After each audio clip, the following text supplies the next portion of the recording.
Okay guys, here we are back to the Aussie dollar key levels, monthly, weekly, daily that are set up. Now, and obviously we got some trend lines as well, which I went through in the last section. So firstly, the direction on the Aussie, I did mention, is pretty all over the place. We have the lower highs on the weekly here, 1, 2, 3. But we also have a lot of confusion because we recently pinned straight down to the daily area support. This is the weekly time frame. Let's go down to the daily to get a little more clarity. And I was looking and hoping Aussie could maybe rebound from the back end of this trend line, but we're back above it now. Very, very strong day so far.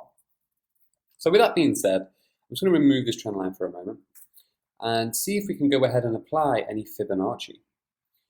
So normally we would have the higher lows, higher highs, maybe even the last higher low circled just for our convenience onto the next step, which is this step, the Fib.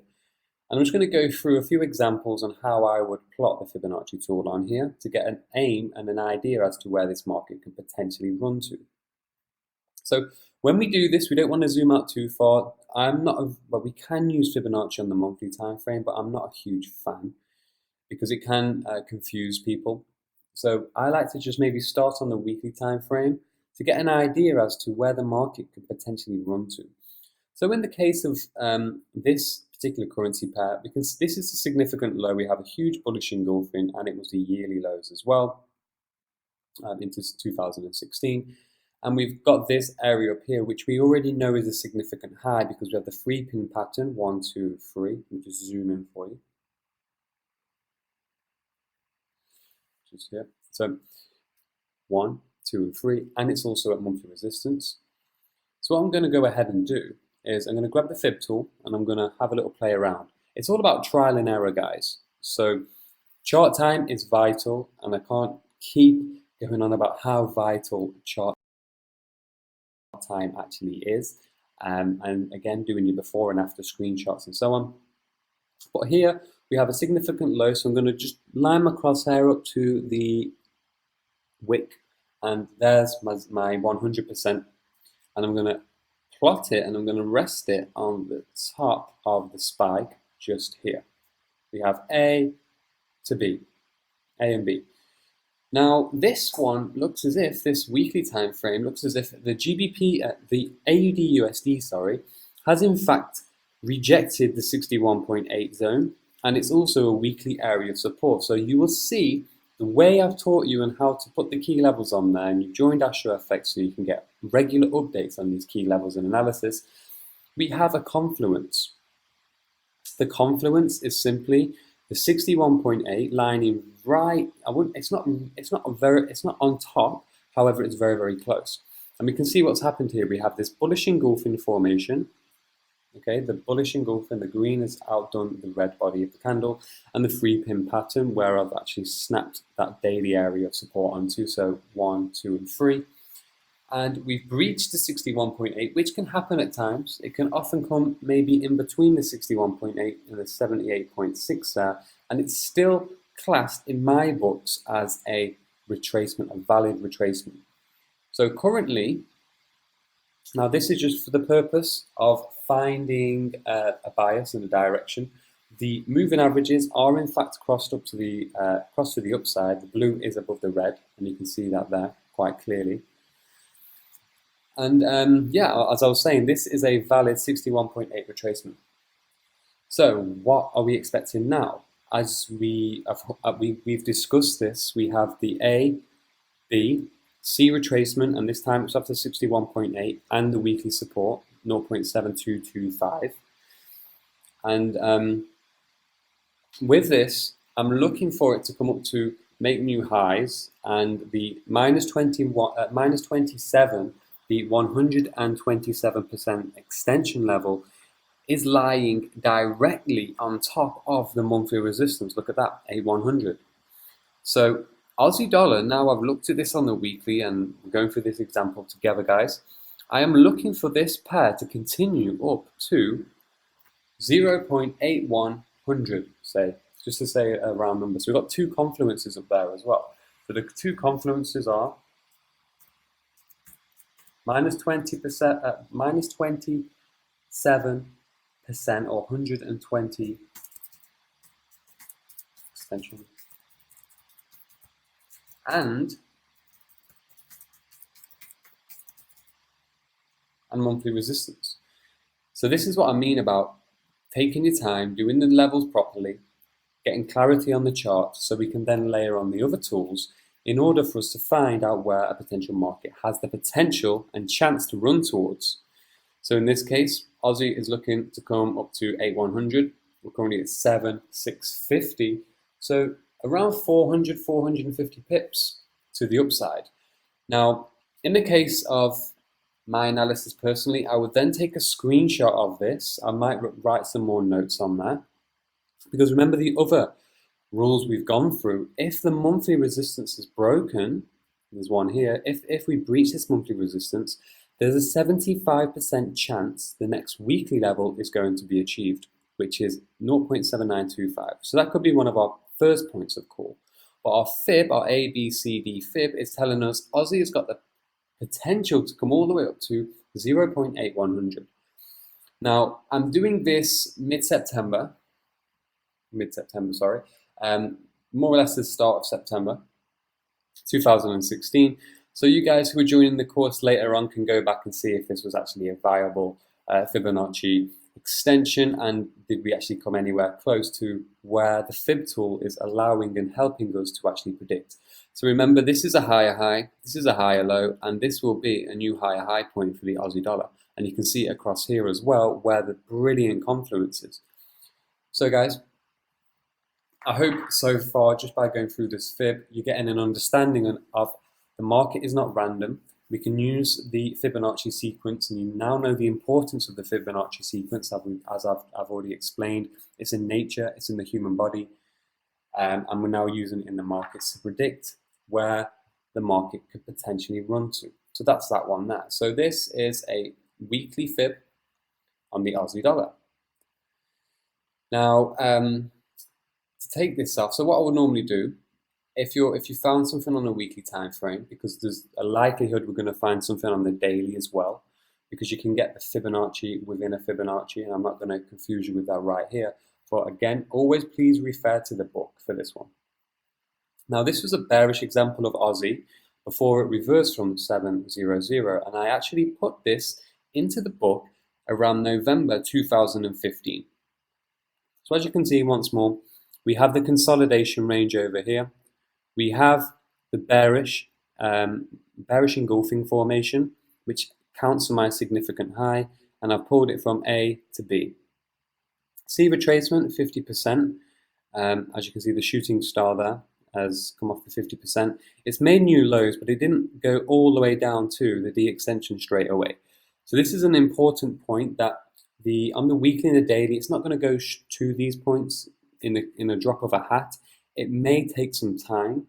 So that's why we use it as an overall bias and to assist us in the overall direction.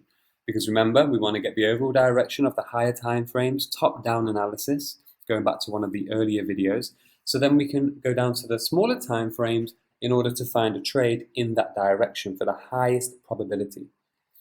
So what's happened here, we've came back up, we've gone into another area of consolidation for around 4 months, and we've actually pinned right there. Let me zoom in on that. We've pinned right there at the 38.2. So you can think of the Fibonacci retracement levels as support and resistance. In the case of a bearish ABCD fib, they are resistance levels. And in the case of a bullish ABCD fib, they are support, support, support. So they are external confluences and factors we can layer onto the chart in alignment with what we've done so far in order to get the overall trend direction and to assist us in making some pips. Now let me just go back to the book. So then what happened here, we actually made new lows. We smashed straight through the 27%. That candle there is a shooting star with no wick at the bottom. It's a Marubozu. The moving averages are down, crossed over to the downside. So we smashed through target 1 and we've actually reached target 2 and beyond. Okay, and beyond. We found support around the 0.7 level, 0.7000, And Aussie since then, if we look at the live chart, since then, we found support there and then we rebounded all the way up. So that is what I mean by when I was plotting these levels, 0.700, 0.7050 is a strong level because again, I've been watching this currency pair for quite a while and I've been monitoring its progress for nearly 4 years now. So that's what I mean about consolidating and bringing your currency pairs in so you know these currency pairs like the back of your hand. Anyway, that's the weekly. So what I would do, I'll take a screenshot of that, maybe write some notes, and then I'll probably remove my fib because it might get a little bit messy as we go down. There will be a point where, as you really remember all of the key levels and so on your individual currency pairs, you will have no problem remembering all of this and keeping all of this in your mind. Let's go down to the daily. So our bias on the weekly fib is in fact bullish, and we have quite a 400, 450 pip run up to the monthly resistance there. But also on the daily time frame, we can also find more fibs. So I'm going to go from where this high low point is here, and I'm going to drag my fib up to the resistance and where we can see the 1, 2, 3 spikes there as well. So now I have, guys, I have A, I have B, now I have C retracement. This one's pulled back all the way down to 78.6, which is still a viable retracement going forward. And we're absolutely shooting off at the moment. This is the current daily candle. We're around nearly 100 pips on the day. We're 80 pips so far. I reckon we could do a little bit more though. But if we just remove the candles for a moment, the moving averages may start to cross back over to the upside very, very soon. The Fibonacci extension on this particular daily fib is coming in here, minus 27, 0.7838. Or we can just maybe call that and line it up with 0.7850. All right, so we have the overall weekly fib, which may be fulfilled over time, and now we can see this daily Fibonacci, which Aussie may fulfill. It could even be a week, it could maybe last a week and a half or 2 weeks of trading. So we have two factors, weekly and a daily, that are now telling us Aussie dollar is respecting Fibonacci, and we have potentials for targets 1 here, and then as you can see the 61.8 target 2 is just above our weekly resistance anyway. So what we have here is monthly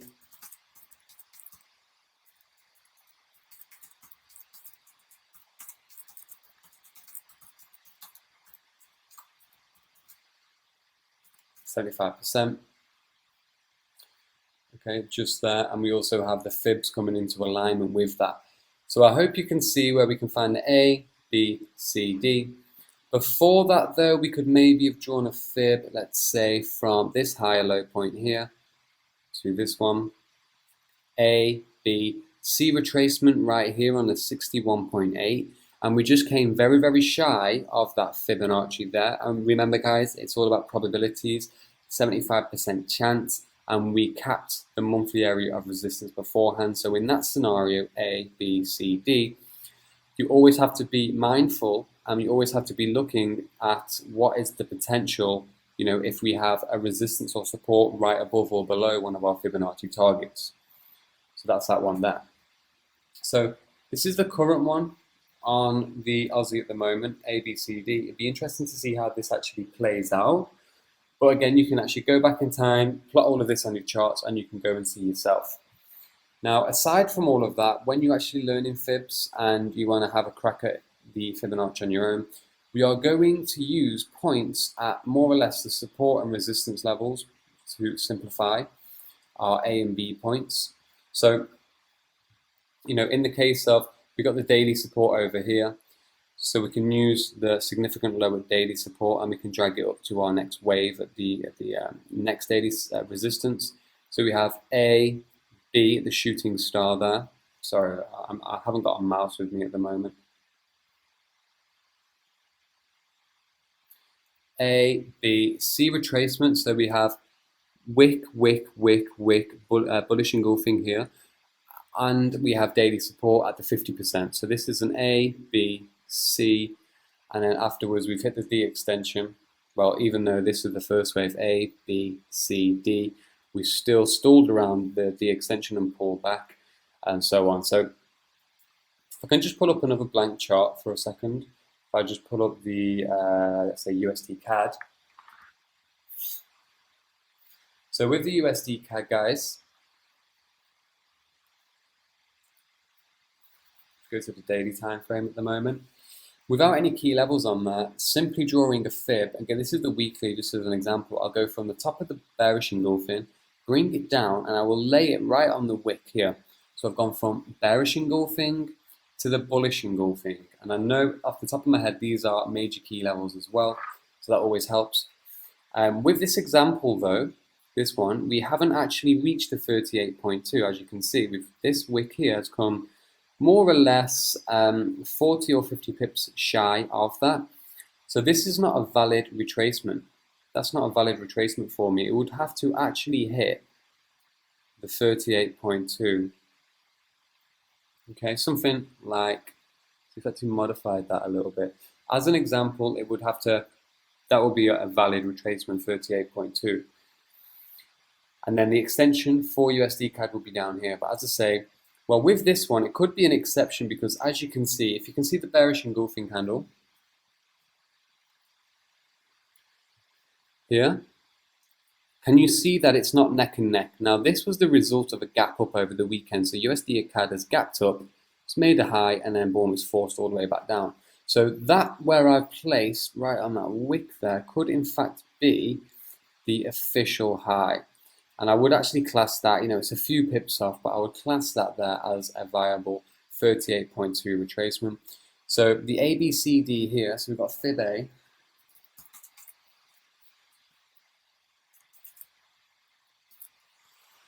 got fib B,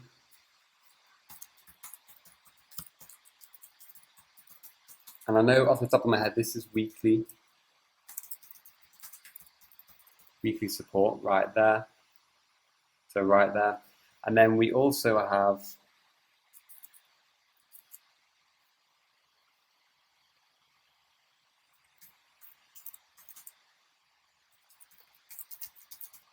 the 38.2 retracement over there.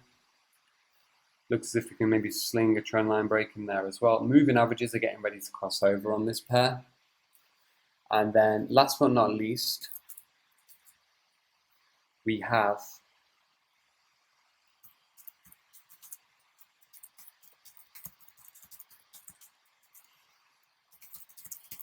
that's our target one there. So A, B, C, D.